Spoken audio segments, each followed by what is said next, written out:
என்ன discussion sir? நேத்து கல்யாணத்துக்கு போயிருந்தானோ. அப்படியா? அந்த ஸ்டேஜ்ல பூக்களை வச்சு ரொம்ப அலங்காரம் பண்ணி அழகா அனுப்பிச்சான் சார். அப்படியா? ஆமா சார். இதுல என்ன டவுட்? பூக்களை பத்தி படிக்கிறதுன்னு என்ன சார்? பூக்களை பத்தி படிக்கிறதுக்கு பேரு ஹார்டிகல்ச்சர் அப்படின்னு சொல்லுவாங்க.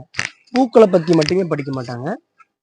ஸோ நம்ம மூலிகைகளை பத்தி படிக்கிறது, புல்லை பத்தி படிக்கிறது, காய்கள், பழங்கள், அலங்கார பூக்கள், பூக்களை பத்தி படிக்கிறது, இதுக்கு பேர் எல்லாமே ஹார்டிகல்ச்சர் அப்படின்னு சொல்லுவாங்க.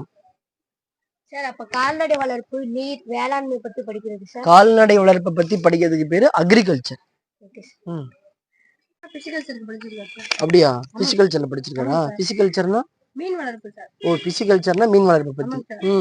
சார் எங்க அப்பா கூட பட்டுப்புழுலாம் வளர்க்குறாரு சார். உங்க அப்பா பட்டுப்புழு வளர்க்குறாரு, அதை பத்தி படிச்சிருக்காரா? அதுக்கு பேரு செரிகல்ச்சர். ஓ, செரிகல்ச்சர்னா பட்டுப்புழு வளர்ப்பா. சூப்பரா. சார் அப்பனா தேனீ வளர்ப்பு. தேனீ வளர்ப்பை பத்தி உனக்கு தெரியுமா? தெரியும் சார். என்ன? ஆப்பிகல்ச்சர் சார். ஓ, ஆப்பிகல்ச்சர். தேனீ வளர்ப்பை பத்தி படிக்கிறது பேர் ஆப்பிகல்ச்சர்.